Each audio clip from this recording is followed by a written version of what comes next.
Hello and welcome back to Paranormal NL Podcast. PNL Podcast, located in Newfoundland and Labrador, Canada. I'm your host and founder, Jen Noseworthy. Thank you for tuning in to UPRN, United Public Radio Network, 107.7 FM in Ireland and 105.3 FM on that Gulf. You can follow UPRN on uprntalkradio.com for tonight's Crypto-Guro special on UPRN segment number 65. I've got a special guest waiting backstage from Pennsylvania, USA, who I'll bring on shortly. Now, how about that Groundhog Day yesterday? What was the weather prediction for your part of the world? In Canada, we use some strange creatures like the marmot from Vancouver Island in British Columbia, Van Island Violet. And how about Lucy the lobster in Nova Scotia, Canada? Now, we also got in Ontario, Wharton Willie. He's the most famous Canadian groundhog, but he's an albino groundhog. So other creatures used for Groundhog Day predictions, like in the U.S., are armadillos, squirrels, ducks, owls, beavers, alligators, and even chickens. Cool stuff. Now, it's time to grab your favorite cryptid creature drink, a few creature comfort munchies, and get ready for the Crypto-Guro show tonight. Paranormal NL Podcast is sponsored by the BOG Team. It's a boots-on-the-ground BOG team doing historical paranormal investigations in Newfoundland, Canada. Smash those subscribe buttons and grab your PNL Podcast and BOG Team merch at TeePublic on their Linktree, Paranormal NL Podcast. All BOG Team music heard in the intro and exit is available for download and use on all social media and streaming music platforms like Instagram, TikTok, Spotify, iHeartRadio, Amazon Music, Apple Music, DistroKid, and YouTube. Watch PNL Podcast every Tuesday at 5 p.m. Eastern on UPRN. PNL Podcast believes in supporting international paranormal networking and highlighting global paranormal people, places, and things. Now, let's get on with the show tonight. I have on with me a special guest. He's a PNL Podcast Alumni Network member who was on PNL Podcast before in Season 2, Episode 11, in 2024. And that was way before PNL joined UPRN, and I was just doing radio shows. And way before PNL even created our own YouTube channel. Now, I'm going to bring him on stage and say a few words about him. Here he is, Mr. Ronald Murphy. Welcome, Ron. I am flattered to be here, and I actually get to see you now in virtual reality. But yeah, this is great. This is awesome. Woohoo! So Ron Murphy is an author, a folklorist, a paranormal investigator, an ordained minister. He's a TV, radio, and a podcast personality, a speaker, and a cryptozoologist known as the Crypto-Guro. So Ron, you want to talk a little bit more about yourself to the folks who haven't met you before on UPRN? Because this is your first time on UPRN with PNL. It is my first time, and like I said, I'm flattered to be here. But before we go any further, I think we have to mention, I think that you left out Punxsutawney Phil as the prognosticator of prognosticators, right? Because without Punxsutawney Phil telling us whenever the spring is going to be here, we wouldn't have any of that. So I am lucky that I live in Western Pennsylvania, and I'm only about an hour and a half away from Punxsutawney, Pennsylvania, where Phil was kept. And if you want to go see Phil, which you can most certainly do, you can go see he and his little family that they have together. It's at the library in downtown Punxsutawney. And Phil is behind bulletproof glass, because you have to keep in mind he's a bit of a celebrity, and nobody wants to take a shot at him. You know, we don't want that to happen. But yeah, I'm glad that we're talking about this kind of stuff, because that's very interesting. I didn't know that Phil was behind proof glass, But really? yes, absolutely, absolutely. Because these are special groundhogs, mind you. Over in England, whenever they would have Groundhog Day, hedgehogs, but we don't have hedgehogs here. But what we do is we have, the groundhog, the whistle pig, and I heard you also say about the marmot over there on the west coast of Yes. Canada. So all these little things that burrow down in the ground. Apparently has some sort of internal, clockwork that advises them when it's safe to come on up and start prowling around and putting on more and more fat since they're layover in hibernation. So, this is a fascinating subject. And in a way, it's a bit paranormal as well, too, because we are looking for the animal world to provide us with some sort of indication what's going to be going on. Yeah, you know what? I kind of put that in there as a little something to chew on because I knew you were going to bite on it. Yeah. Afterwards, as a folklore, so I love the way people think. Yeah. Can you kind of explain, Ron, like why for so long have we used animals for doing that? Yeah. So going back, even to the it was really the Romans that kind of solidified it and made it into almost, a doctrine of such, because they had these priests called haruspexes, and they would be able to tell, the future by looking at the way birds fly or by examining the entrails of certain animals. So we get the name augury, that's a term it's a little bit of an archaic term, but, for something to augur well or augur ill, that comes from looking at the flight of birds, because it was said that the way birds were flying would tell you if there was good winds coming or bad winds coming. And, we have Ron, you just mentioned birds. Do you know? I know we're doing a pre-recording, but we have poor little cockatoos over here in Newfoundland now. We've got so many different weird birds flying around.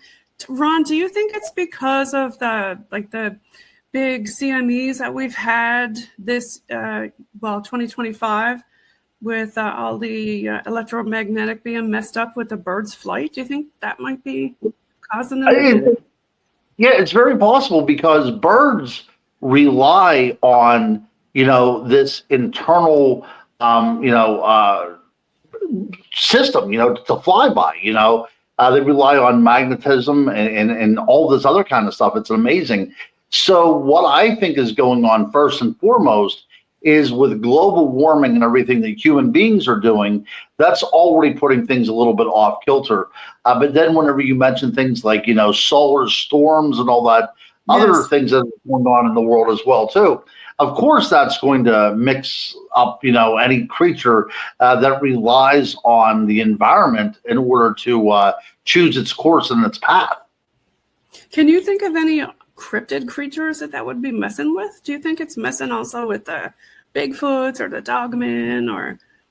Yeah, I would think that whenever we talk about cryptids, and if we're talking about these are flesh and blood animals, and we're not talking about any kind of interdimensionality or any kind of extraterrestrial origins, if we're talking about an animal, basically, that's flesh and blood, then of course they would be susceptible to everything that will be going on in the world around them. And this will be one of the things that would do it as well, too. Now, I will tell you that here in my neck of the woods, there has been an explosion of Bigfoot sightings around Penn State University. Now, this is a major university, but it's in a very rural area. But Bigfoot sightings are taking place now almost on a daily basis. So it's very possible that there's something out there in the world that's, spurring them on to do certain types of activities that they normally do not do. Yeah. We got to give a shout out to Rob at BMR and all the boys and Krista and all the girls.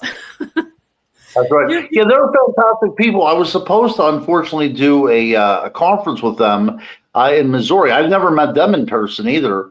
And I was supposed to do a conference with them. Unfortunately, there was a family matter that arose but hopefully here one of these days, because it's so much different meeting your idols in person, and I'm really looking forward to that as well too. Here, hopefully in the near future. Yeah, travel and stuff has gotten kind of crazy, hasn't it? It has, yeah. Now, it wasn't really the matter of it was travel. It's more with my, I was having some issues with a couple of my children, but those issues have kind of come and gone now, thank the good Lord. But things are back to a little bit normal. But yeah, absolutely. So getting back to what you had said, I think whenever you talk about creatures like Bigfoot and maybe even Dogman, in that kind of scheme of things, whenever we talk about them relying on the natural rhythm of the earth and cues from the environment around them, I think that anytime you have an animal that is migratory, and I think Bigfoot and Dogman by nature have to be necessarily migratory in order for them to elude people. You'd almost have to be constantly on the move. But if they do not have any kind of sense of direction because something's throwing them off, this is what leads, in my opinion, to them crossing, paths with people, because for the most part, they like to be very elusive and very secluded. But now around, like I said, again, around Penn State University, that is although it's in a rural area, the site itself is a fairly urban area. And for these creatures to be seen more and more in that perspective, then it does seem like something's throwing them off a bit. Yeah, I got to give a shout out to Brian here in this one, Brian Bodum from Third Eye Live. This is an old show, I think, that you were in. But I think there's also Wolfman in this one. Now, Dogman versus, I guess, am I using the right terminology? Wolfman versus a werewolf. Would they be considered the same thing? Well, so that's interesting, and I wrote an entire book on this because of all the cryptids, the first one that I really became interested in, of course, was Bigfoot. But I've always had an affinity towards Lon Chaney Jr. and the Wolfman. Right, I've always been fascinated by this particular character, and the archetype of the werewolf is something that shows up continually in cultures around the world. So to get to the genesis of what the werewolf is, basically the word wer, W-E-R, is a medieval word that means man. It means intelligence. So what we're dealing with here is a beast that has man-like intelligence. And whenever we put that kind of lens up to start reviewing throughout history what it means to be a werewolf, then I think the Dogman does in many ways follow into that particular analogy. I think that whenever you talk about a Dogman, you are essentially talking about a werewolf. You're talking about an intelligent beast. Now, the thing is, does the Dogman transmutate? Does it go from one level of being into another? So what, is it always a Dogman, or does it become a human being as well too?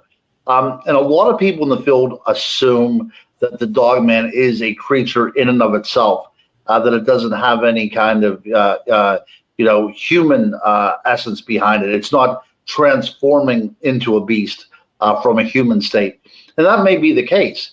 But as a researcher, it seems that the werewolf enigma and the Dogman enigma are so closely intertwined that you really cannot just completely rule out the possibility that the Dogman is not something that also transforms into a human being. Because whenever you look at these legends and these myths throughout history, there's always Ron, is that what, a skinwalker?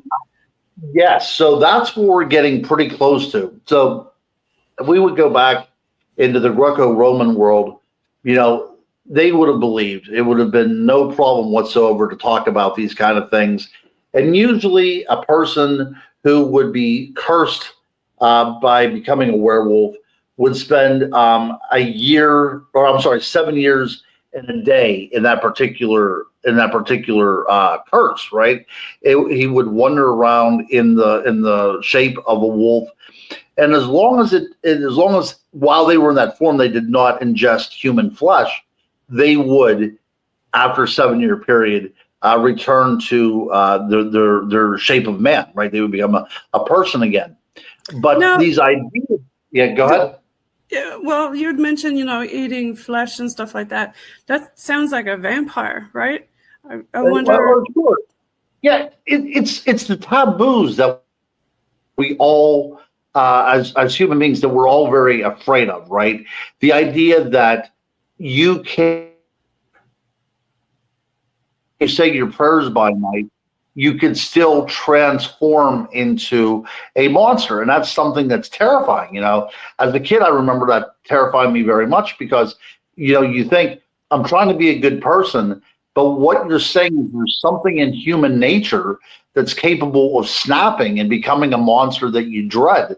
And yeah, indeed, that's what it is. That is the reality behind all this kind of stuff, that at any moment, any human being out there can become something so heinous and so monstrous that they are often projected as a monster simply because we cannot admit, or we don't like to admit, that human beings are capable of such deeds. Right. Yeah. I mean, that's where you see a lot of those criminal movies or shows on TV, right? Oh, right.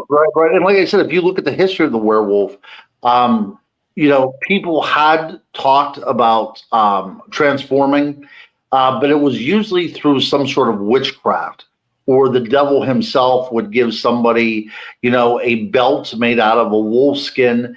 And whenever the person put the belt on, they would transform, or a witch would give them some sort of salve to rub on their body, and that would transform them as well. But when we talk about the Middle Ages, we're talking usually about people that were going around with a mental disorder that they believed they were actually transforming into an animal when actually they were just still in human form. Right. But we can see there was a lot of, witch trials, and there were werewolf trials as well, too. At the same time that the Salem witch trials were going on here in America in 1692, and parts of Europe there were speaking. Tell me about that.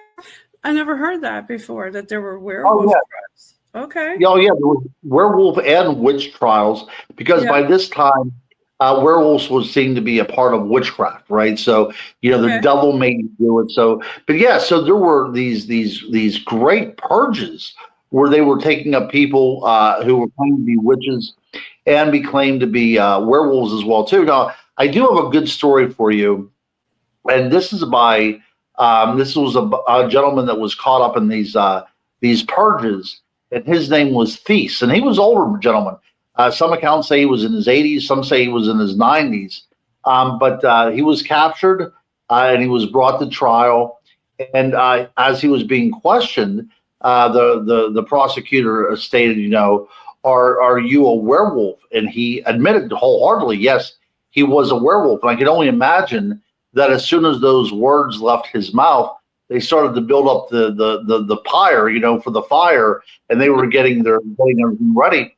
But he said, hold on a second now, hold on. And he stopped them there, and he said, I'm a werewolf, but I am a werewolf of God. This is the first time this was ever used in a trial as a defense. But his claim was that certain individuals on this earth are allowed to transform into a wolf by the grace of God, because what happened is one day a year, hell would open up and the witches would come out to prey upon human beings. And without the werewolves to stop that, we would be overrun by witches. So in his defense he was indeed a werewolf. He would transform into a wolf, but it was God's will that he did that. And in so doing, he was keeping humanity protected. So they unfortunately did not burn Thies at the stake. He was sent away with a couple of lashes. Maybe they probably whipped him about 5 times or so, and then he was sent off on his way. But at least even at that particular time, whenever the devil was in the details everywhere, and everywhere you looked, there was something demonic going on, at least the people that were presiding over that trial found that excuse plausible enough to set him free. Yes. Yeah, because that was a big deal then, the witch trials. Oh my goodness gracious! Yeah, so it swept throughout Europe, and there are a lot of different calculations on how many people died in the witch trials.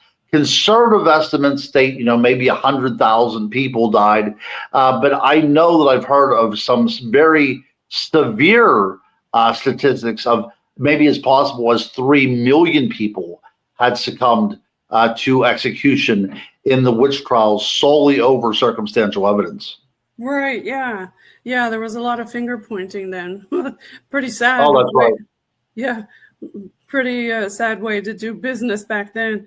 But, there was a lot of superstitions back then. Oh, there were in the time itself. Like, okay, this is perfect because, we're talking about Groundhog Day and we're talking about animals, telling us, what it's going to be like for the next season. Well, that was going on at this time as well, too, right? People were living a very rural type of lifestyle. This was, an agricultural lifestyle, and you depended upon the world around you.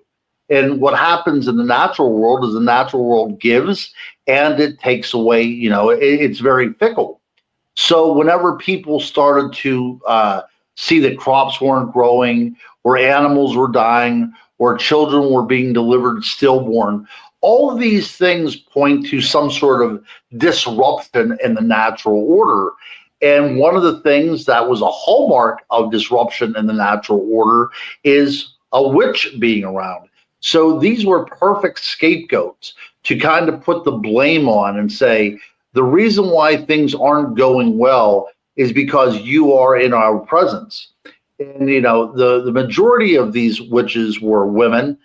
And a lot of these women also were widows, which means that the state could legally confiscate their properties and their monies without any kind of, that's just on a legal basis, right? They didn't have to have any kind of really reason not to do that. Or they didn't need any reason to do that. So, and that's what was going on. Now, before Ron, isn't it funny in pop culture how popular the Disney is making witches nowadays, right? Oh, right. So, yeah, and I don't really see any problem with that because I've always found witches very fascinating, right? There's also an element of like sexuality there that's an undercurrent as well, because these are the bad girls, right? That light bonfires and they run around naked in the woods, right? So this is like there's a natural seductive pull to witchcraft in and of itself. But here in Pennsylvania, there was a witchcraft trial. I believe it was at least 100 years before the Salem witch trials. I do believe. No, I'm sorry. No, I take that back. It was I think it was about 50 years before the Salem witch trials, maybe the 1640s. Here in Pennsylvania, whenever there was somebody that was arrested and tried as a witch, and William Penn, who we get the name Pennsylvania from, he presided over the trial. And it came to pass because this woman was believed to be cursing her neighbors and causing animals to die and such. But William Penn found her to be guilty of being a witch, but innocent of witchcraft. See, that's the thing. Okay. Yeah, big difference. Sure, there is. So in America, during the colonial days, you probably could get away with being a witch. The problem is whenever you start practicing witchcraft, because that involves some sort of communion with the devil himself. And that is where the problem lies, because throughout history, I don't care what part of the world you're looking for, women were required to be in a position of being wise women, not only for medicine and midwifery, but just because without women's knowledge of the plants that grow out there, the kind of natural medicine that grow out there. I was going to say, there's also, white witches, right? Absolutely. Yes. Yeah. But also that throws a patriarchal society on its head, doesn't it? For instance, there was something wrong with me, and I go to the local, the local healing woman, right? That usurps me going to a male doctor, right? Because what I'm saying, in essence, is I'm going to somebody that knows more than this man, and that couldn't happen, right? And we go back even into the Bible. One of the reasons why witches were not supposed to be allowed to live is because people would depend upon a witch's advice over the priestly class, and that destroys the whole cult of worship and all that other kind of stuff. So women have gotten a bad break throughout history, and one of the greatest travesties in the nature of womanhood is by this whole idea of witchcraft, because then you could take all your frustrations out on a woman.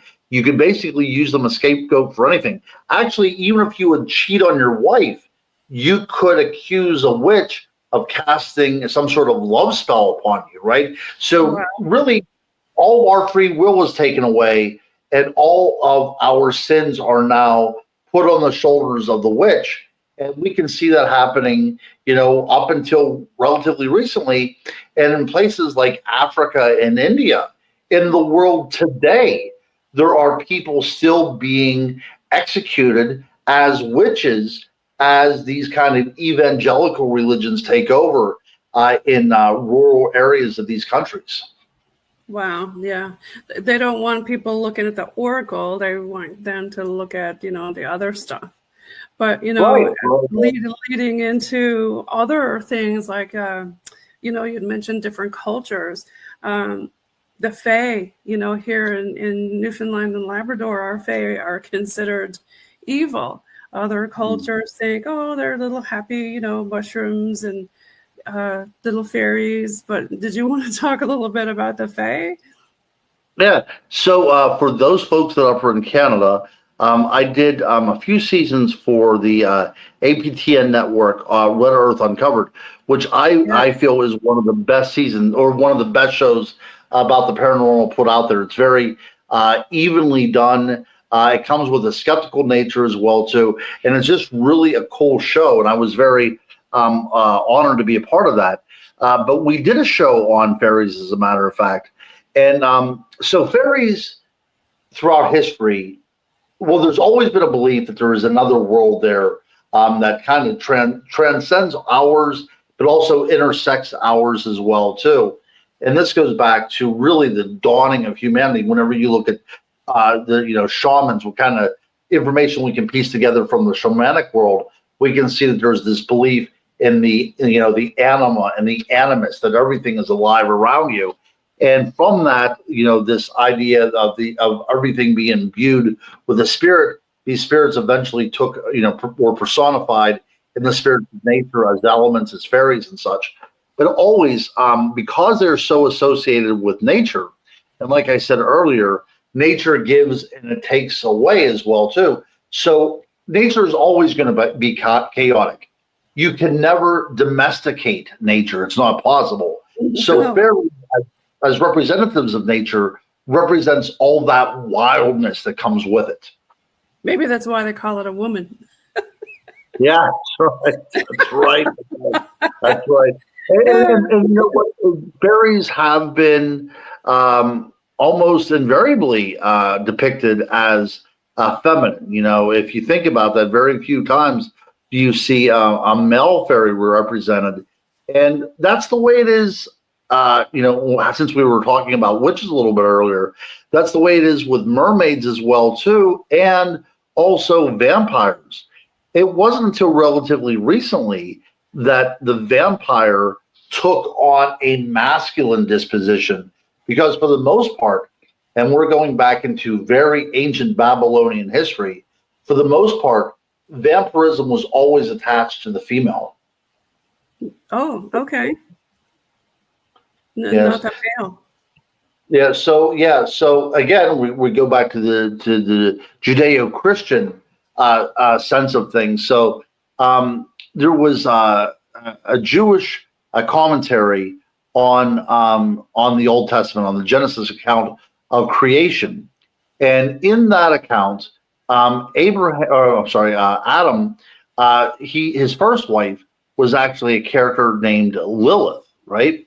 And she was not made from his rib like Eve was. She was made consubstantial with him. She was made from the same dirt that he was made from. So they are equals in creation, right? Nobody has precedent over the other one. Okay. And she stressed, right? She, as a character, she stressed that there was no difference in man and woman, even though Adam wanted to be the one to rule the roost. Mm-hmm. And it was this kind of argument that expelled her from the Garden of Eden, right? And as she is sent out into the wastelands that surround the garden, and she's sent out solely because she disrespected her husband. So you can see where patriarchy comes into play. In the wasteland, she meets, depending upon which commentary you read, either a fallen angel or Satan himself. And out of this union, they produce children. And she is said to have taught her children, because she was, treated so poorly by Adam, and now, Adam has a new wife, that her children would now take out vengeance upon the children of Adam and Eve, and that's who we are right now. And so that's a very ancient commentary going back at least 2,000 years. And if it's part of a commentary, then it was probably an oral tradition that predates that by at least several hundred years as well. So I think that we're safe to assume that probably right around 2,000, 2,500 years, there's been this understanding that there was another wife of Adam whose lineage was producing children that would feed off of the children of man. Wow.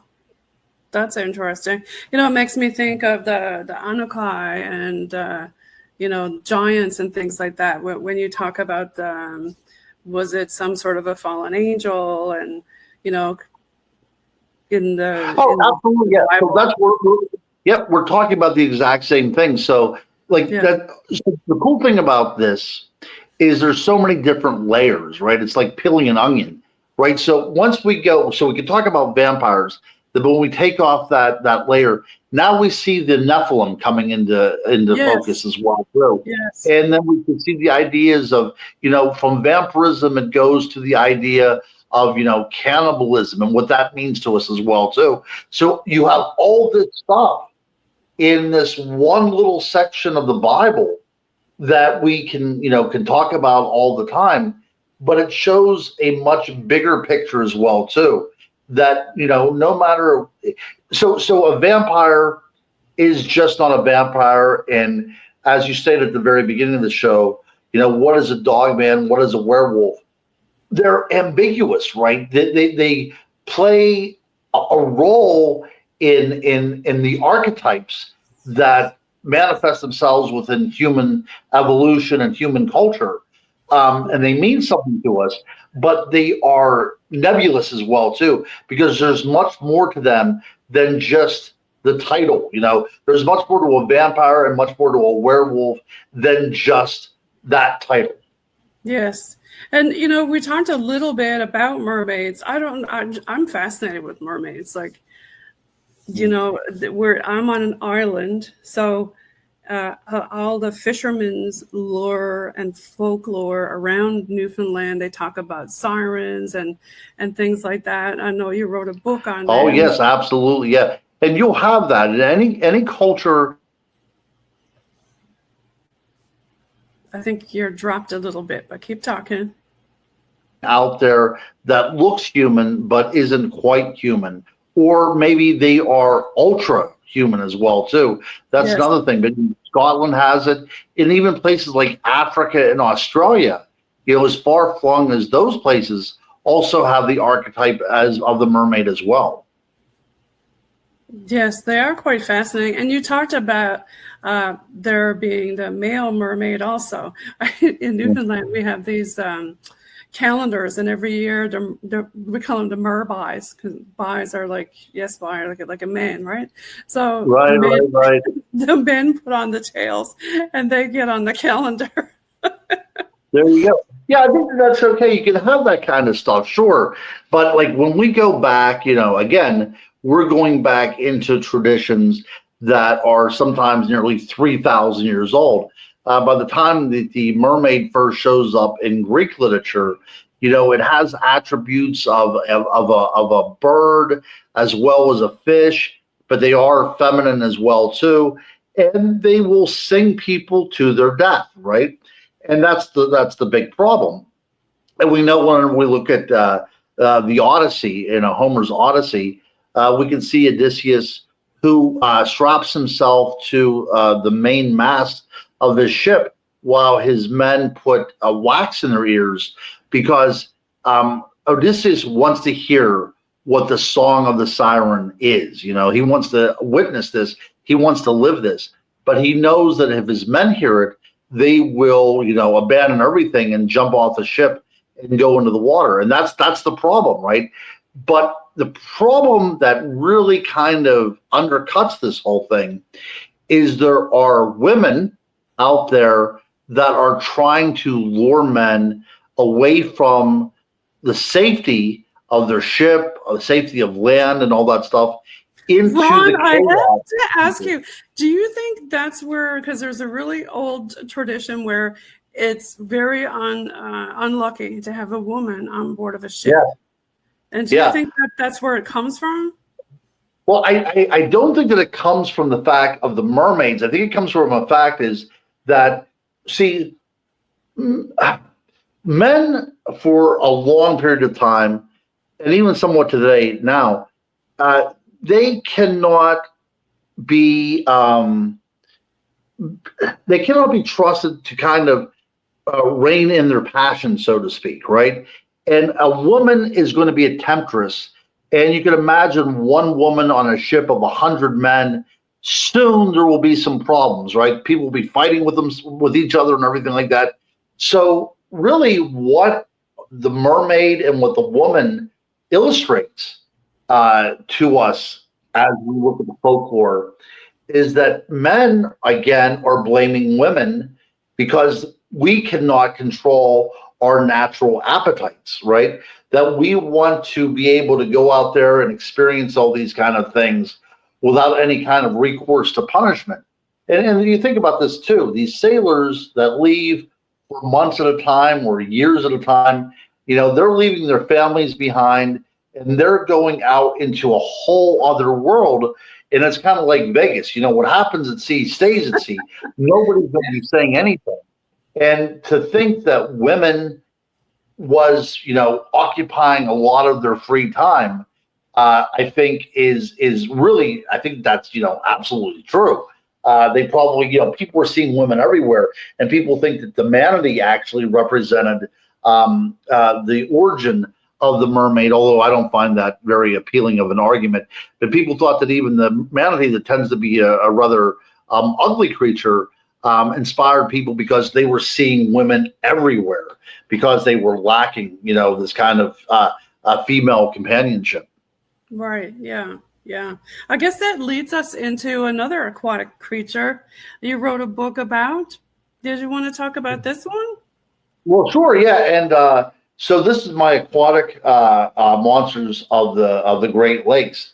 And I was lucky enough that I started this book probably about 7 years ago, whenever I was in Sault Ste. Marie in the Upper Peninsula of Michigan. And the conference that I was attending was on a Cree Native American reservation. And nice. It was talking to the folks there. Yeah, it was talking to the folks there that really sparked my interest in writing a book, because they were coming up and telling me, because this is where at Sault Ste. Marie, this is where Lake Michigan and Lake Superior come together.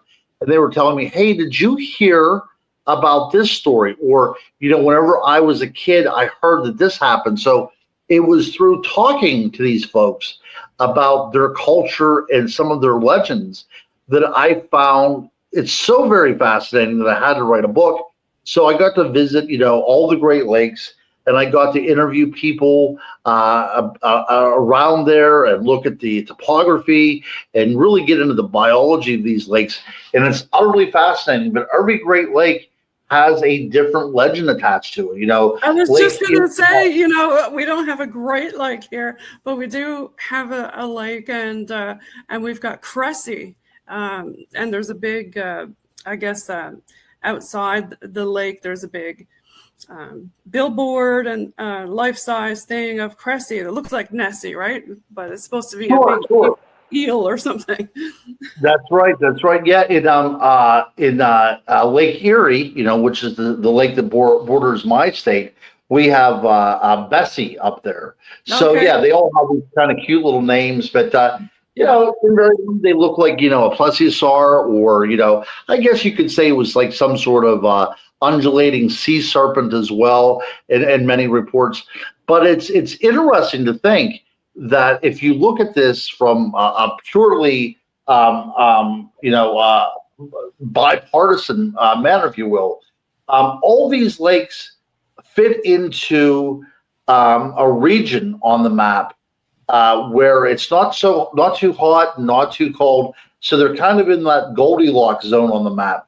We have a few lakes that, are a little bit up there north that may have a sea monster, but all these other ones that we're talking about sit in this one particular zone. And most all these lakes too were created after the last ice age, 14,000 years ago. So it might have been something happening at that particular time. 14,000 years ago, is it possible that around the shores of the world, that there was still remnant populations of plesiosaurs? I mean, is that possible? Or maybe not even a plesiosaur, maybe an undocumented a sea creature, that we had not even noticed yet in the fossil record. Is it possible that around our shores in North America and in Europe as well too, that whenever the glaciers melted and they carved these great grooves into the earth that allowed for seawater to come rushing in and fill up these lakes, is it possible that some unknown creature followed this water in or chased fish in there as well too? Because you have to remember, these Great Lakes were not formed overnight, right? It took time. So is it possible that 14,000 years ago, our world had certain animals in it that now entered these lakes, which eventually became landlocked? I'm a theory that may happen.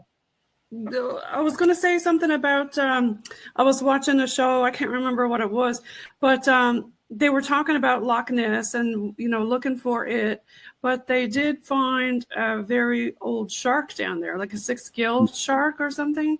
And he was a Greenland shark, I want to say. He was very old, right? And they thought, well, maybe that was him coming up to the surface going around. But now, out in the Great Lakes and stuff, I can't see a Greenland shark or something being in there. But you never know, because bull sharks, they can get into brackish water and stuff. Maybe somebody released something out of their fish tank or something. You just don't know, right? Well, no, you don't know. And the thing about bull sharks is they don't even need brackish water. They can go right into fresh water. And a bull shark was actually caught outside of Alton, Illinois, which is like 900 miles away from the ocean. So we know that they are capable of going up rivers, no doubt about it. Yeah. And I would base my all my years of research and credibility on the fact that I am positive that a bull shark has entered the Great Lakes before, without a doubt. Now, I will tell you, this is an interesting thing. In Lake Michigan, in 1955, there was an attack on a young boy that was labeled a shark attack in Lake Michigan. Okay. Yeah. So there's a accountability research group out there that keeps track of shark attacks, and they have that listed in 1955 on the shores of Lake Michigan. Now, as I researched this story more and more, it could have been something other than a shark. It could have been, a huge pike.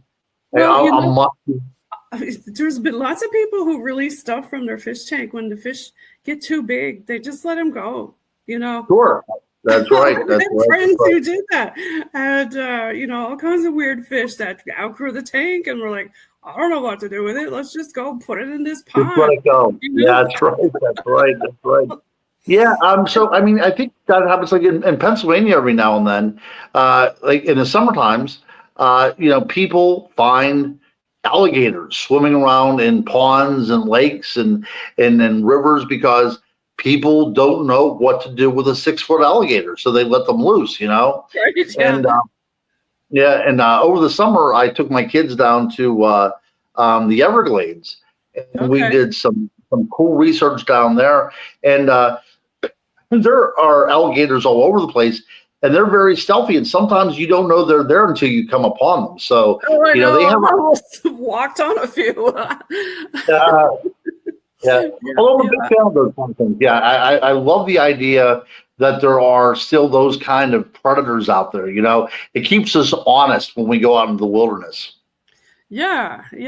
Especially when it comes to places that you're not familiar with. I remember I was walking on a beach one time in South Texas. It was Boca Chica Beach, actually. It was Elon Musk's beach before he built all that stuff down there. Wow. And I heard the shaking, right? And I was like, God, I never thought about what it was. Never even thought that it could be, a rattlesnake. And then I walked past again on the way back because, you have to cross over. Basically, you're walking into Mexico. You're just walking on the beach, right? But oh my gosh, and I was watching a program on TV, saw the thing, heard the noise. I was like, that's the noise. I couldn't see it anywhere though. It was very well hidden. Yeah, I'm glad you brought that up because 2 summers ago, my kids they went on a hike without me, right? So I've tried to instill in them since they've been really little to not only enjoy the outdoors, but be a steward for the outdoors as well, too. That there's responsibility in having wild places. But as they were out on their little hike together, they actually came across a rattlesnake.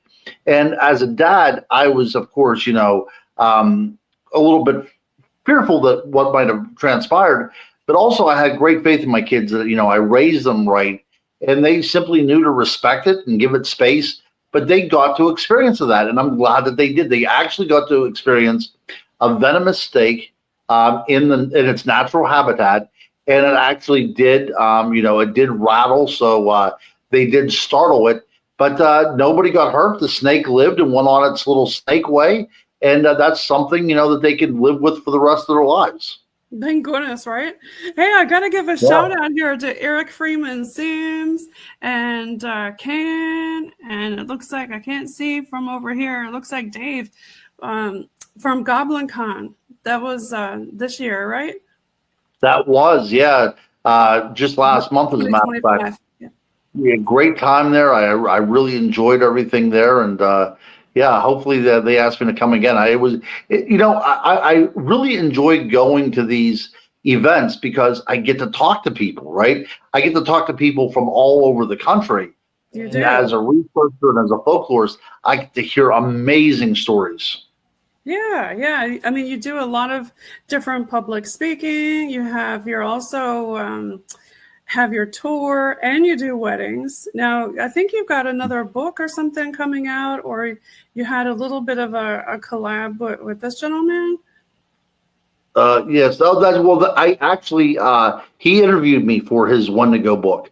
And that has been published by Small Town Monsters, which they also published my Lights in the Mist book as well, too. A great organization. But Jason does amazing work. And if you want to get a great read on the Wendigo, this is the one to do.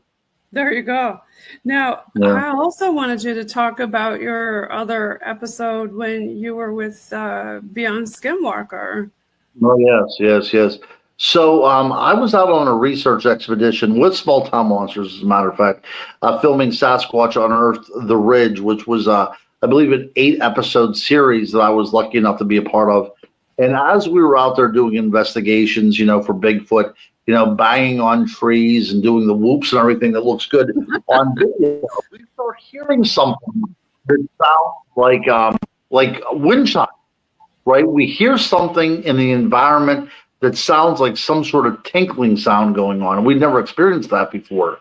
And then shortly after that, these orbs of light emanated, and then they began to seemingly evaluate why we were there. And that's really led me down this whole new path because I wanted to know what was going on. So I wrote a book about it.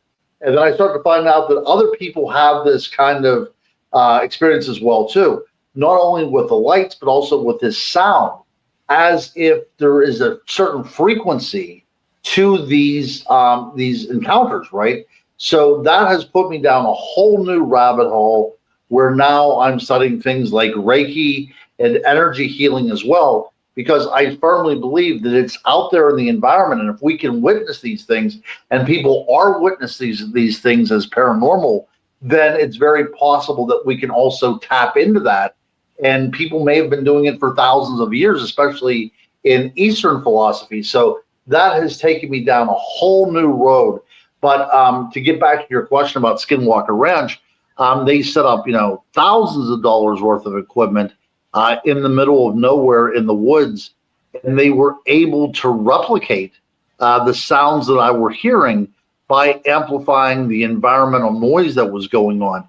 So it really kind of freaked me out, but it also validated to me that there are things out there in nature that can be scientifically proven, but not explained away. Yes, and the frequencies, I think, are a huge thing. The ancient times, they knew about the frequencies and how to unlock them. And it only seems like we're on the very, tip on the edge of learning how to do all this stuff. Right. Well, I think that we always had the knowledge, but as we became more and more, right, exactly. Yeah. We became cultured, we became civilized. And as soon as we started to put up walls, and as soon as we started to look out our windows and look at nature as the other, and that we were no longer part of it, then that heritage of ours, that belonging to the natural world, has been lost. And it may be lost forever unless we willingly return to that vibration, right? The frequency is still going on out there, but we've elected to step away from it. Yes, 100% agreed. Yeah, we gotta learn how to do it all over again, Ron. Well, my one friend, Anne Celine, who I do a lot of conferences with as well too, and we're collaborating a lot of things. She has this great definition of the great forgetting, where we as humanity have forgotten so much, and I think that it's time now that we, especially in the paranormal field, because a lot of people in the mainstream's not doing this, but I think that we have to come about and go through a great remembering on what is out there to us, right? Instead of looking at the natural world as a commodity, let's look at it as we're in this symbiotic relationship with it. And if it survives, we survive. I totally agree with that, because there's some weird stuff going down right now. I know we talked a lot about cryptids and things like that, but what's your take on the 3-Eye Atlas? What do you think is going to happen with that? I know, isn't that something? So the little boy part of me is frightened as hell about this thing, right? So I am hoping that it is definitely a comet, because if it's not a comet and there is intelligent life coming here deliberately because it knows that we're here, that doesn't bode well. But I think the problem with this is that we kind of project ourselves onto anything. So we're projecting human nature onto, an alien life form, and they might be peaceful. We might be the only people in the world, in the universe, that is screwed up, right? We might be the only ones. There other life forms may have evolved out of warfare and hatred and all that kind of stuff. But I would assume, this is my hope, I would assume that if anything traveled those kind of distances to get here, it wouldn't be to destroy. It would be more or less as a as a part of diplomacy. But I think that there is going to be a time whenever things are starting to kind of like uncover themselves, right? There's going to be this great awakening, and we're going to see things in an entirely new light, I think right? It's already starting, Ron. I totally think it's do already too. starting. Something's I do going too. on with the Earth, the magnetosphere, all that stuff. But when you were talking about that, I was thinking, yeah, definitely there's something going on. But we've seen both sides. We've seen scary movies about aliens, but also we've seen benevolent stuff about aliens. And the same with ghosts. Ghosts are good, ghosts are bad. So we don't know. We're just rolling the dice. Was it because we sent out that wow signal into space and now it's coming back and saying, hey, wow, yeah, you're here? That's right. That's right. And remember, too, we sent out that one probe as well, too, that had like an album on there that played like music and things like that. So it's very possible that they heard some Chuck Berry and they're coming back to get some more Chuck Berry albums. Oh, Ron, you're funny. Do you want to start giving some shout outs for your stuff or where people can reach you and how they can find you? Let me see. I'm going to take this off screen and put up your website while you're chatting there. All right. Right. Yeah. So my website is ron-cryptoguru.com. You can get my books there. You can email me through there. You can get in touch with me through there. If you want me to, perform your wedding, I can do that as well too. So I got a lot of cool things going on there. Information about my tours as well that I'm going to be doing as well. So really, that's kind of like the end all and be all of who I am in the world of the cryptozoological. Now, you can also go to Amazon as well, too. And I also have social media. And before we began tonight, Jen, we talked about this link tree, which I really need to learn more about because I am on like Instagram and I'm on TikTok and I'm on Facebook and all this other kind of stuff. So you can look me up on there, Ronald Murphy Jr.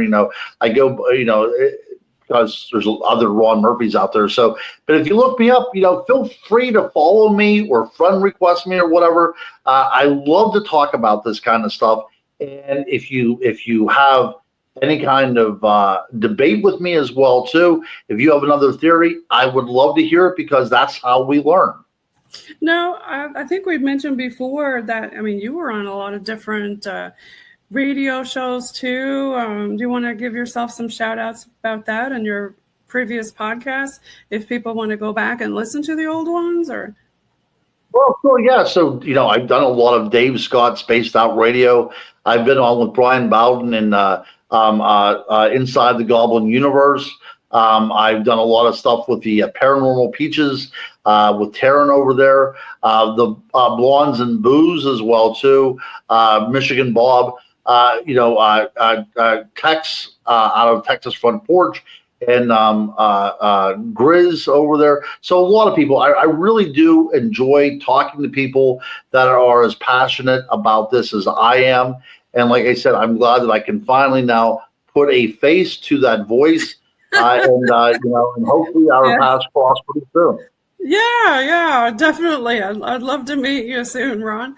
So I really appreciate you being on the show today and talking about all your crypto guru creatures. And everybody follow Ron. You can find him on the ticker down there on the screen. And I want to let you pick out some BOG Team music. Let me see. We got rap, we got 80s, we got metal, we got country, pop. What do you want to listen to? I have to go with the 80s. Okay, the 80s. Let's put that on.